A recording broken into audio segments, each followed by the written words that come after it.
Waheguru Ji Ka Khalsa, Waheguru Ji Ki Fateh, and welcome to another episode of the Sikh Renaissance. In today's episode, we will explore the political dynamic of Sikhi as a religion and the rise and fall of the Khalsa missals or confederacies, the backbone of Sikh sovereignty that actually paved the way for the rise of Ranjit Singh's Sikh empire.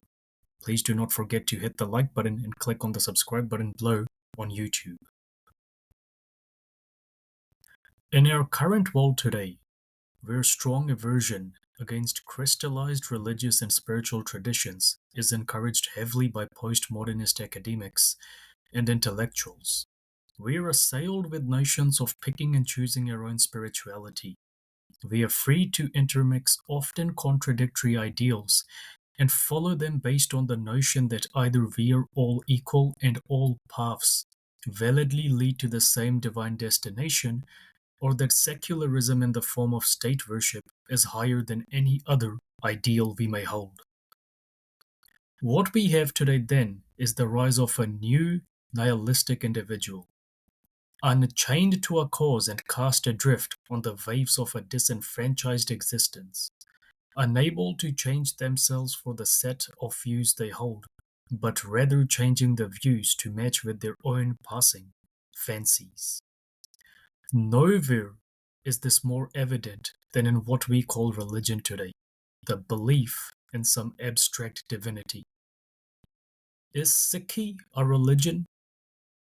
Religion naturally presupposes the acceptance of the wholly abstract in the affairs of mankind. The abstract here is incomprehensible and guides men on the basis of total conformance based not on any logic, but unreality. There is the belief that this world is a stepping stone to some other world, and conformance in this world is necessary than bettering this world itself. While religion once ruled over the masses, its reduction by the secular state banished it to the corner of human affairs. This was brought about by the false faith of Christianity that divided the world into the here and the hereafter. The secular state provided a better form of security to all concerned and used Christianity's own separation of existence into two tiers to successfully argue and force the fact that religion being concerned with the hereafter, it should not have any say in the here. But when considering a philosophical system like Sikhi that also has a unique religio-political praxis, it becomes evident it is not a religion. Nor is it some secularistic all paths lead to God falsity. Rather, Sikhi is more aptly defined as a religio, or actions governed by a strong performative obligation. Religio was the belief system of the Greeks and Romans, and was divided into two dual but equally important parts. Religio itself, or the temporal, worldly obligations of the believer, and habitus, or the spiritual obligations to perform this religio in the first place. One can discern similarities to the Sikh principles of midi bidi here, with midi representing worldly dominance that are obligatory for the Sikh, but guided by bidi or spiritual perfectness that is also obligatory to pursue for a Sikh. The followers of Religio often retained a distinct physical identity to separate themselves from the masses and open themselves to judgment. That was their conduct, becoming a follower of Religio and its habitus. Alongside, the followers of Religio sought to dominate the political world.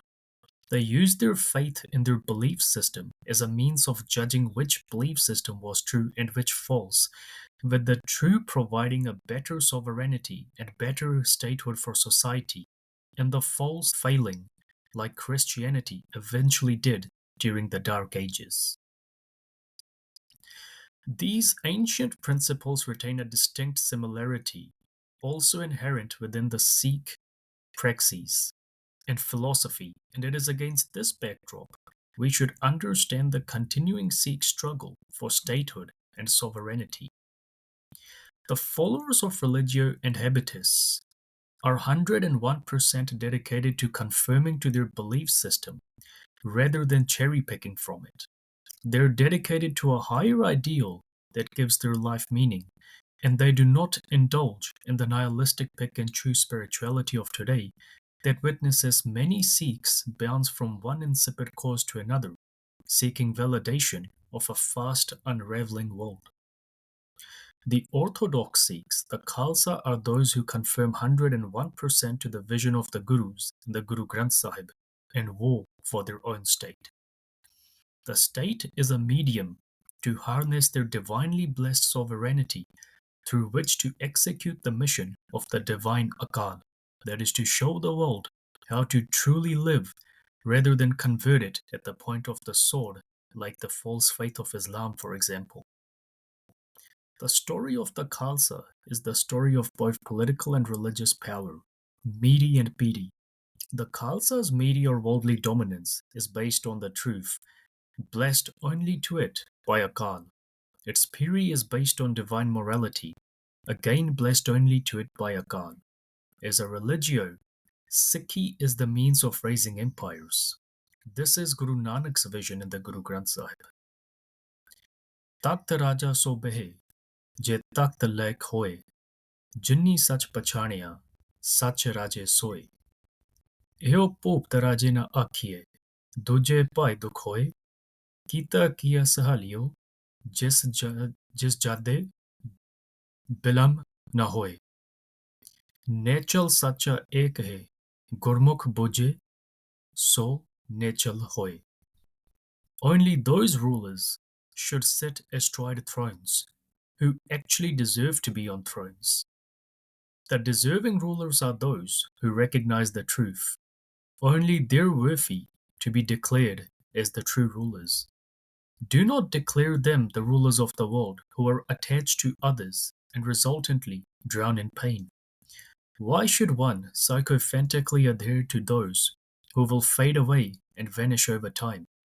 There is one eternal master, emulating who the Gurmukh, the enlightened Sikh, becomes eternal themselves. Guru Granth Sahib, 1088.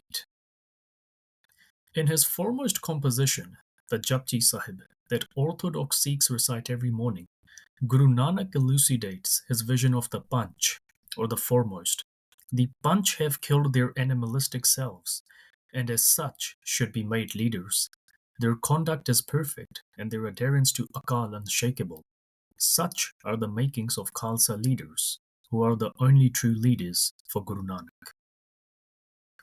Our current perspective of Guru Nanak as an old sage is based on a few hagiographies rendered in the 19th century. In reality, earlier hagiographies depicted him as a warrior king.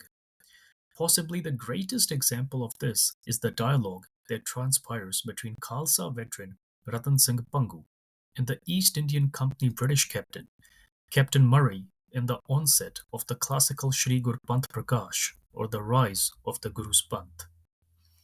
This text was written by Pangu in the 19th century and intended as a warning to the Sikhs of how their arrogance and bhaichara, or solidarity with non-Sikhs, would cost them the empire their fathers had so astutely built.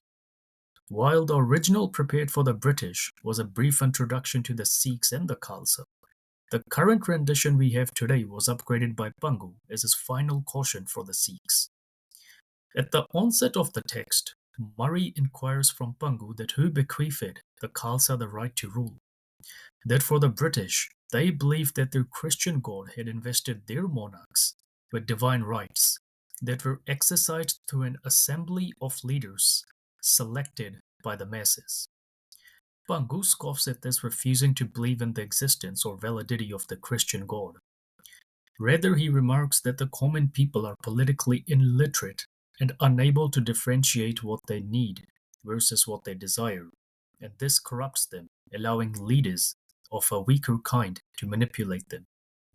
In the Sikh context, the Sikhs have received the divine prerogative to rule from none other than Akal himself, who invested it within Guru Nanak, who then conferred it upon his Panth Khalsa. Murray is taken aback and asks, but wasn't Nanak a politically illiterate saint? A man of peace who saw the good in all? What would he have to do with thrones and empires? Bhangu replies then that for the Sikh there is no distinction between divinity and sovereignty, echoing the ancient Greek and Roman traditions that were by then extinct in the Western world due to the Christian onslaught. Bhangu continues that seeing the world aghast and burdened under sin, Akal manifested Guru Nanak and invested in him his own sovereignty, rendering him the king of kings. Those who bowed to Guru Nanak and served him became mighty emperors in turn. Others who opposed him lost their kingdoms. Guru Nanak's takht or throne, he emphasizes, is the immortal throne itself. His cannons are innumerable, his muskets a plethora, his cavalries consist of uncountable warriors, storming and reducing mighty fortresses and slaying all who oppose him throughout the ages. Conforming to Nam and quaffing goblets of cannabis, they slay all non-Sikh detractors and reduce their false faiths. Murray is taken aback and asks Bhangu about the Khalsa. In the extant Gurmukhi versions of the Panth Prakash, Bhangu mentions that upon being invested with divine sovereignty and his mission, Guru Nanak is said to have exclaimed that he would make the sparrows slaughter hawks and the lambs massacre tigers. When the time came for the eventual ratification of the Khalsa by Guru Gobind Singh, the 10th Nanak, the 10th Guru, is said to have solemnly reminded the Sikhs of this promise and made it a cornerstone of their existence, the weak annihilating the strong. This, Bhangu concludes, is the story of the Khalsa and will forever be to kill the strong and take their rule for themselves. What is interesting is that this was also recognized at the time of the Gurus. But Kal writes, Gave Kapilda Ad Jugesar, Aprampar Avatar Varo, Gave Jamdagan, Parsumesar, Kar Kathor, Rang Tej, Haro, Ode Ankor, Bidar Gun Gave, Sarbattam Jin Janio, Kabe Kal, Sujas Gavo, Guru Nanak Raj Jog, Jin Manio. Kapil Das sings of Jogeswar, who he believes to be the true avatar. Jamdagan and his son, Parsuram, sing of the one they believe to be the infinite. Akrur and Bidar sing of the one they deem to be the soul of all. But Kal sings only of Guru Nanak, who has shown us the way of Raj Jog. Guru Granth Sahib, 1389. The term Raj Jog is defined as temporal authority and spiritual preeminence welded together.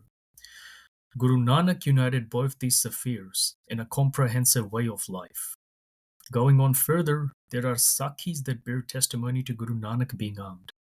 Interestingly enough, Ibbotson in his History of the Indian Castes and Tribes notes that the Khatris, the clan, the community the Guru belonged to, were once an armed race enslaved by the Brahmins after their defeat. Adapting to the circumstances, they rose in the caste hierarchy to become merchants, but still retained their armed traditions in some subsections. Thus, the armed deportment of the Sikhs, often miscredited to Guru Hargobind Sahib Ji, the sixth Nanak, has its roots in the words and doings of Guru Nanak, and none other. The argument of exigency compelling Sikhs to become warriors falls flat on its face when one sees that the roots of Khalsa militarism were laid down by none other than Guru Nanak himself, and this is evident from his words in the Guru Granth Sahib. It was Ernest Trump who, for the first time in history, commercialized the view that Gurbani's perception of Guru Nanak as an emperor was more spiritualistic, more figurative than realistic. This was done on the basis of his interactions with a few Hindus and readings of some obsolete hagiographies on Indic saints. His ideal of Guru Nanak was actually based on a caricature of Bhakt Kabir he developed and opposed on Sikhs to ridicule them. Tragically, though, the general acceptance of the Trumpian view of Guru Nanak has effectively neutered the Sikhs today and derived them from accurately comprehending their glorious heritage, that is religio and not religion. The ancient hagiographies mention that Guru Nanak vanished for 3 days before the onset of his mission. Some claim he went into seclusion by way of forests, others that he was taken from the watery depths of the Bain River he bathed in to the divine realms. All agree that he had a suprasensory experience, transcending the mortal realms and entering the divine abode. There, Akal is said to have offered him a goblet, saying, "Pee pyala mere naam ka, le sir par damala Nanak mere raj ka." Here, Nanak, partake of my naam or essence from this goblet. On your head I place the damala or warrior turban of my sovereignty. Returning to the mortal world, Guru Nanak uttered there was no Hindu, no Muslim.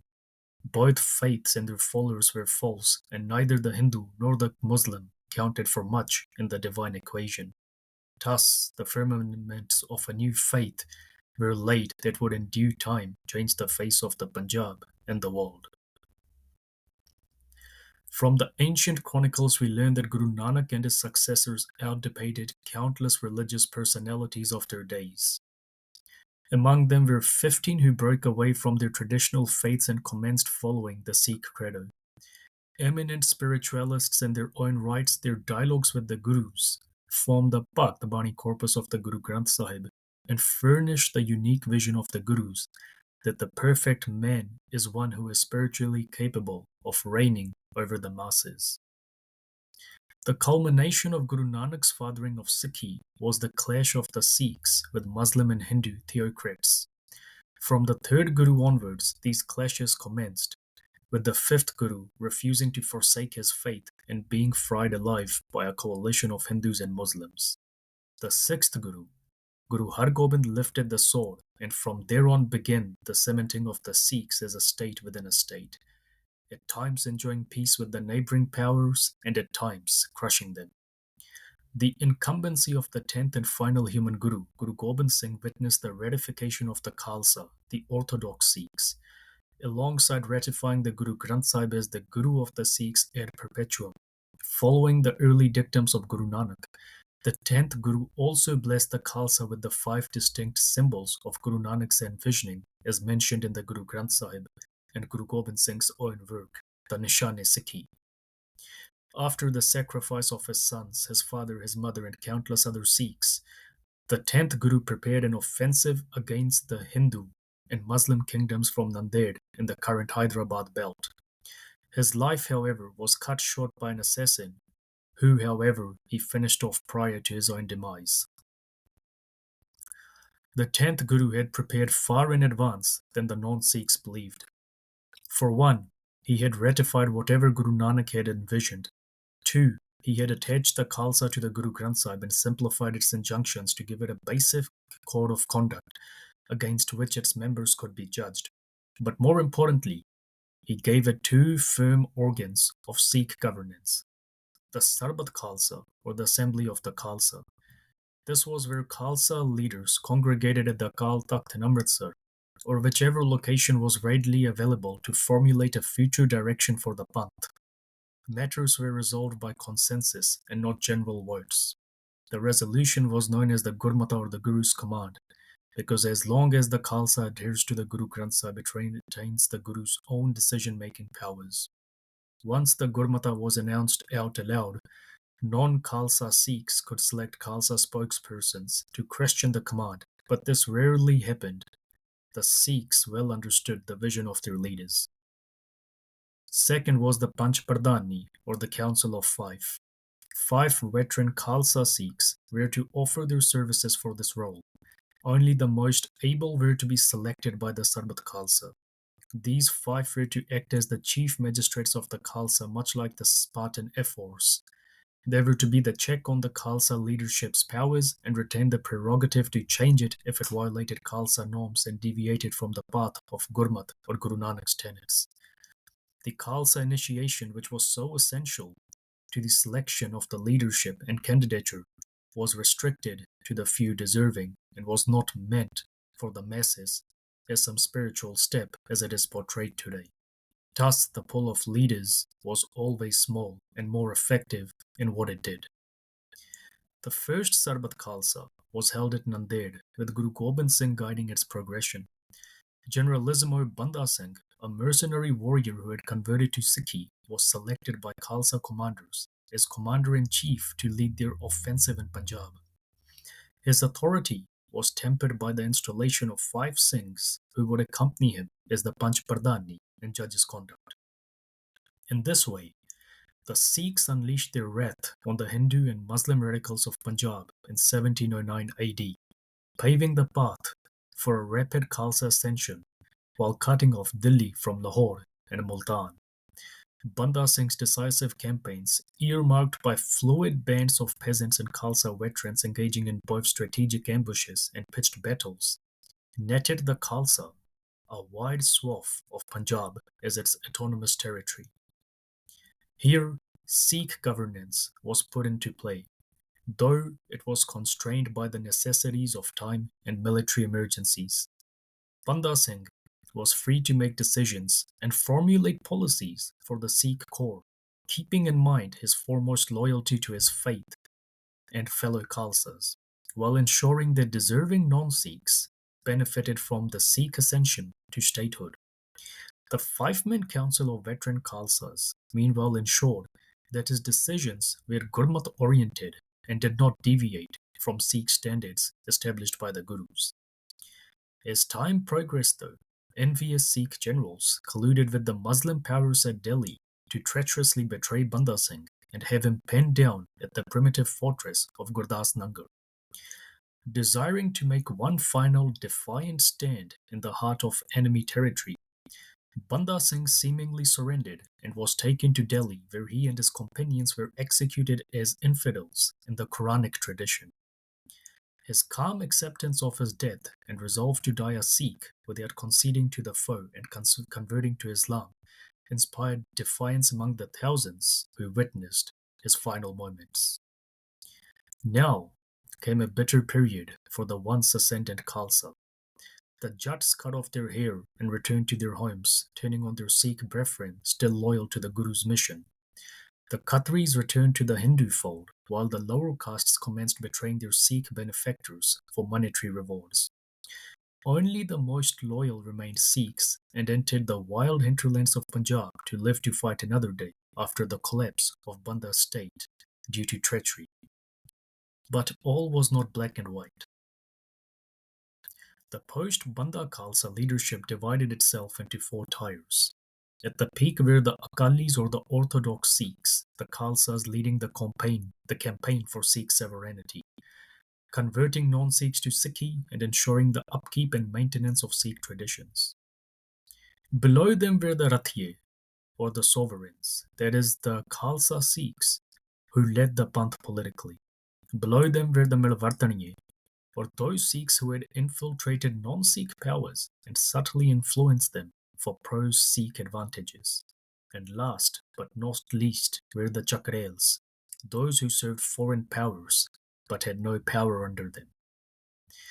Thus, the Milvartaniye and the Chakrels ensured the survival of the Rathiye and the Akalis, who clandestinely defended them and also ensured their financial upkeep in return for the information they provided and the routes they cleared up.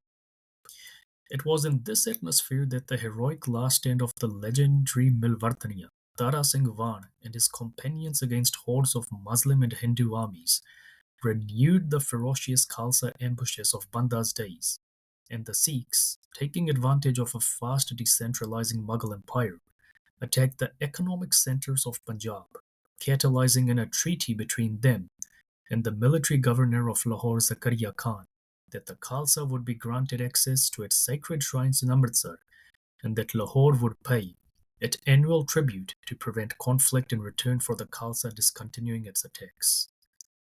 This treaty was designed by Zakaria, keeping in mind that eventually he would march against and subdue the Sikhs when they all congregated at Amritsar.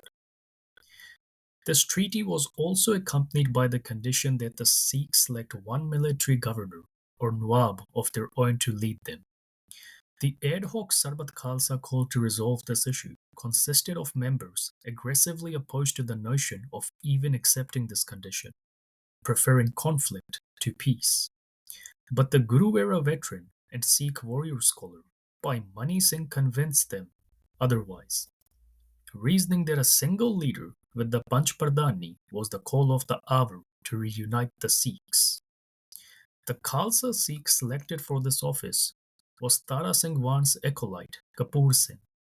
Kapur Singh, fitted out as Nawab Kapur Singh, was subject to the Panch Pradhani system that ensured that both in his personal and political life he conformed to the high ethics and standards of Gurmat laid down by the Gurus for the upkeep of Sikhi in the Sikh state. There was always a distinction between the Panch and the Nawab, with the common Sikh well understanding that the Nawab was subject to the Panch, but the Panch could not interfere with his every decision unnecessarily. However, as covered in our interview with Nawab Kapur Singh's descendants, the Nawab was a far-sighted decision maker and a master of what is currently known as the disagree and commit principle, never giving the Panch the chance to pull him up.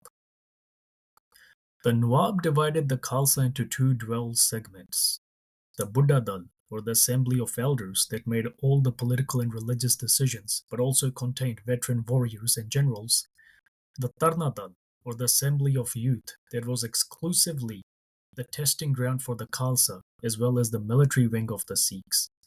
There were 5 leaders from each Dal reporting to him in the Panch Pradhan.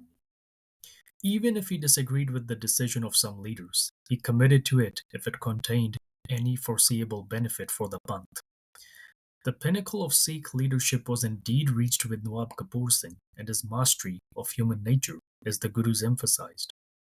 When the rowdy youth of the Tarna Dal threatened the temporary ceasefire between Sikhs and their non-Sikh foes, threatening to expose the Khalsa's secret rearming of itself, he entrusted them with more responsibility.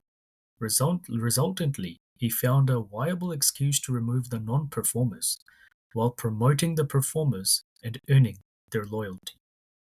When finally the Hindus and Muslims decided to violate the truce and massacre the Sikhs, the Buddha Dal and Tarna Dal structure served the Khalsa well, not only allowing it to survive, but dominate their foes despite a loss of over 10,000 combatants and non-combatants due to a lack of fortifications and otherwise, in the Chota Kalukara, or the smaller Holocaust of 1746 AD. The Nawab's strong leadership and foresightedness and his encouragement of initiative-based leadership witnessed the Khalsa rapidly defeat its enemies in the aftermath of this Holocaust. Thus, far from dying, the Khalsa reinvigorated itself with the blood of its martyrs and became even more stronger, manipulating events from afar through assassinations, bribery, and the occasional direct battle to pave the way for its ascent Punjab-wide by playing one foe off against the other and weakening everyone but itself in the future. In the words of Sun Tzu, the aim of conflict is to win without being wounded heavily and only joining physical battle when necessary. Nawab Kapur Singh balanced these elements to not only preserve the Khalsa strength, but allow it to climb to the top. By now, the Khalsa state, though not territorially great, was shaping itself based on the Guru's injunctions. As the number of converts increased, inspired and influenced by the resilience of the Sikhs, Sikh villages were organized on panchayat or village-level grassroots assemblies. Here, Akalis dealt with religious matters and guidance, while Khalsa Jathedars or leaders took issues to more dominant leaders who retained great following or finances. Observing over 600 Khalsa leaders, Nawab Kapur Singh recognized the necessity of reforming the Khalsa governing structure as far as the leadership was concerned. He organized a Sarbat Khalsa in the aftermath of the Afghan rout of 1748, where he reorganized the Khalsa into a mass contingent of 11 confederacies or missals. These missals would come under the umbrella of the Dal Khalsa. It would be led by one supreme Jathedar subject to the Panch Pradhan. With the Khalsa gaining territory rapidly, it was resolved that the Sarbat Khalsas would be held every 6 months in Amritsar, first at Vaisakhi and then Diwali, allowing the 11 Khalsa Sardars and the Supreme Jathedar to deliberate upon Panthik affairs, deliver a Gurmata, and answer questions from the Sangats if need be. This would allow the Sikhs to see their government in action while questioning it if need be and presenting other matters for resolution. In 1753, Nawab Kapur Singh, who had successfully guided the Panth for several decades and confirmed wholly to the Guru's principles throughout his life, died. Prior to his demise, he had relinquished his incumbency as military governor to the Panch Pradhani and bowed to the Guru Granth Sahib for the final time. His successor was the young and charismatic Sardar, Jassa Singh Ahluwalia, who was the Sardar of the Ahluwalia Missile as well. Under Ahluwalia, the newly formed missiles went from strength to strength, crushing Hindus and Muslims in the battles that continually wreaked havoc throughout Punjab. However, the ascension of this reformed body catalyzed in the unfortunate reduction of the Panch Pradhani, with the five-man Khalsa Council slowly becoming reduced to a traditional role rather than an active role in Sikh government. Thus, the Khalsa Panchayats that answer to the missiles, that answer to the Sardars, that answer to the Jathedar who was subject to the Panth, was now devolved into a system where the Jathedar was the sole singular supreme authority above all else. The danger inherent in this de-evolution would prove to be the downfall of the Dal Khalsa. In the aftermath of Nawab Kapur Singh's demise, another Jassa Singh, the grandson of Bhai Hardas, the scribe of Guru Gobind Singh, had a daughter born to him. He was one of the missile Sardars nominated by Nawab Kapur Singh and a legendary warrior in his own right. Within a matter of hours, the infant perished. The more envious of his followers went and complained to Jassa Singh Ahluwalia that Jassa Singh had committed the transgression of infanticide. The usual standard for judging such transgressions was to subject the accused to the Panch Pradhani. Similar to the Sarbat Khalsa, the Panch and the accusers and the accused would enter the Akal Takht or a Gurdwara and lock themselves in. Investigators would be selected by the five and issue out to conduct investigations. If or when evidence was found, severe penalties would be handed down. However, Ahluwalia handed down the sentence without any resort to the Panch, believing them to be traditional rather than practical. The result was devastating for the accused Jassa Singh, who took leave of the Dal Khalsa and went to Jalandhar. There he entered under the service of Muslim zealot Adina Beg, aiming to eventually trick him and win Jalandhar for the Panth to clear his name and the false charges leveled against him. In 1758, Adina Beg was dispatched by Mir Manu, the governor of Lahore, to annihilate the Sikhs who were seeking shelter in their fortress of Ram Roni next to Amritsar. Adina took the accused Jassa Singh and led Jassa Singh's forces with him. The Sikhs inside the fort of Ram Roni planned to break out and massacre their way through the Hindus and Muslims besieging them. Many would perish, but at least survivors could live to fight another day. Upon learning of this from his intelligence sources, the second Jassa Singh, the accused Jassa Singh, was aghast. He was expected to slay his own Khalsa brethren, the form of the Gurus themselves, when they rushed out from the fort. Taking the initiative, he patched up with the Sikhs within the fortress by sending them a secret message, and then through backhanded intrigues compelled Adina to lift the siege and be on his way. Resultantly, the now victorious Khalsa, having avoided the bloodbath that would have ensued without this Jassa Singh's brave actions, declared him a Gursikh, a true Sikh of the Guru, and re-enrolled him back into the Dal Khalsa. This Jassa Singh explained he was not embittered against the Khalsa, but against Ahluwalia for his high-handedness. As a result of his actions at Ram Roni, his missile was renamed Ram Garya, or the keepers of the Ram Roni, as a result. The entire incident raised uncomfortable questions for the Sikh leadership over its conduct. But another, more malicious element was at work. Across the Satluj, the Sikh chieftain Allah Singh had carved out his own territory and declared himself a self-styled Maharaja that was antithetical to the Khalsa norms laid down by the Gurus. Although the missiles of the Dal Khalsa roamed around his territory, he was left well alone due to his seeming harmlessness.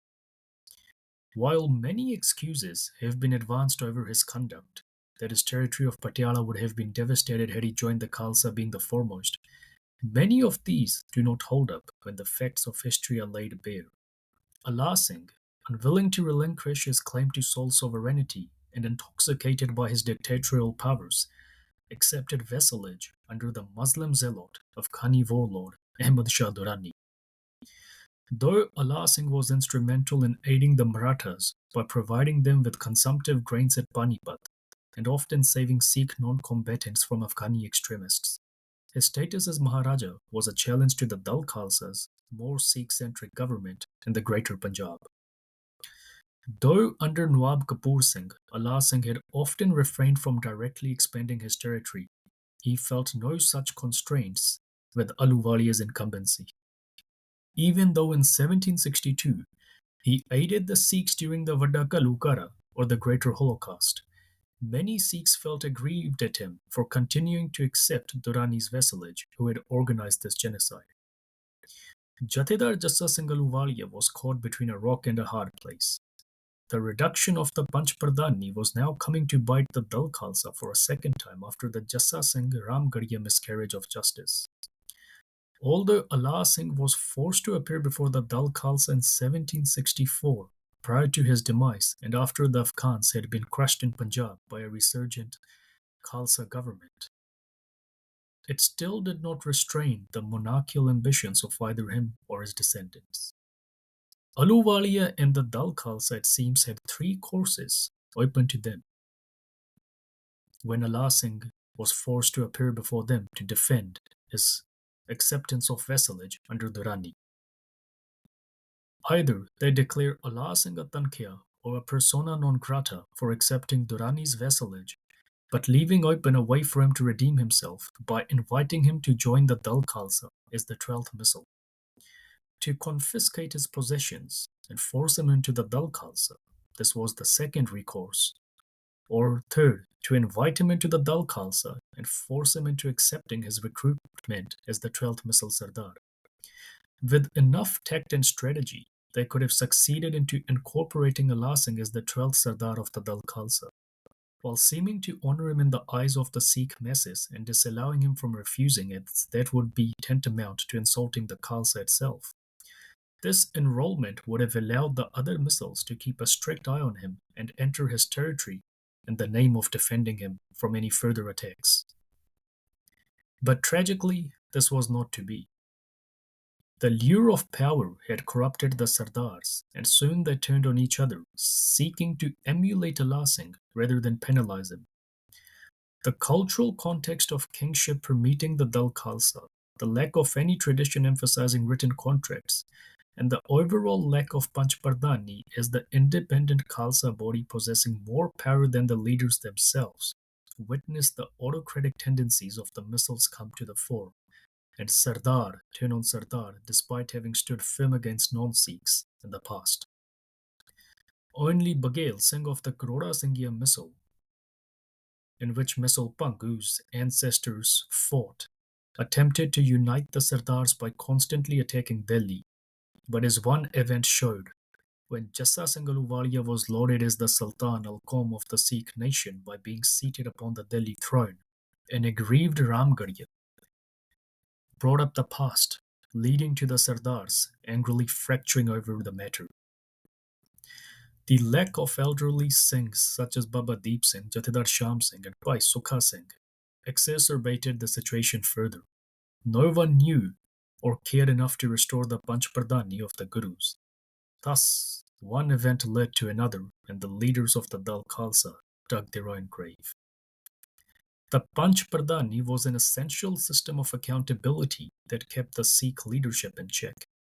Had it investigated the infanticide accusations against Ramgarhia, his embitterment against Ahluwalia would not have manifested. Had it declared Allah Singh persona non grata and forced him to align with the Dal Khalsa over the issue of Sikh governance that rejected monarchy, the Sardars would not have had an opportunity to be corrupted by the lure of power, nor question Ahluwalia's seeming taking of sides. In one case, he opposed Ramgarhia, but in the other, he spotted Allah Singh. It called his leadership into question. The system devised by the Gurus, adhered to by Baba Banda Singh, and expanded upon by Nawab Kapur Singh, was by now in ruins. Sarbat Khalsas, where the Panthik leadership entered the Akal Takht to formulate national policy, were often spent now trying to bring reconciliation between various warring missiles. The outlook for the Sikhs was grim, and similar to the Greek Delian League, a single powerful individual, in this case Ranjit Singh, dissolved the Dal Khalsa by force for what it was worth around his era and installed himself as the Maharaja of Punjab. There were, however, missed opportunities here as well. With enough foresight, the Maharaja could have easily placated the descendants of Allah Singh and manipulated them into the Sikh fold, allowing him to garrison his troops across the Satluj and prevent the eventual British takeover of the Punjab. One only needs to read the treaty between the descendants of Allah Singh and the British to see that they perceived Ranjit Singh as being a swift death for their kingdom, while the British were a slow death, and that they were compelled to form an alliance with the least of two evils, the slower death. On the other hand, in Greater Punjab, leaders like Akali Phula Singh and Hari Singh Nalwa constantly forewarned Ranjit Singh that autocracy could not be a form of Khalsa governance. It was better to install something akin to the English constitutional monarchy in parliament or resurrect the Panch Pradhani to select the future Sikh Maharaja from a pool of eligible candidates rather than primogeniture, where one useless heir could wreck the Khalsa sovereignty. Their advice fell on deaf ears. Khalsa governance is not modern democracy. It could never be. It has its own innate structure that makes it opposed to modern democracy. Rather, it has its own unique form of exercising political power. The starting ground for restoring the Panch Pradhani system so essential to our rise in the past are our Gurdwaras. The boomer-led committees have corrupted these safe havens and made them into money-making machines. If the youth can strategically and systematically reacquire control of these Gurdwaras and expel these committees, they can install a body of 5 Khalsa Sikhs who select one overarching leader to direct affairs and make decisions in consort with Gurmat. Thus, as this system builds up at the grassroots level, it can start forcing change at the top levels by providing the leadership necessary for those levels. This requires vision, a sense of mission, and also the ability to learn from failures. Only then can the Dal Khalsa be restored and the tragedy of the Sikhs averted. Until next time, thank you for listening. Waheguru Ji Ka Khalsa, Waheguru Ji Ki Fateh.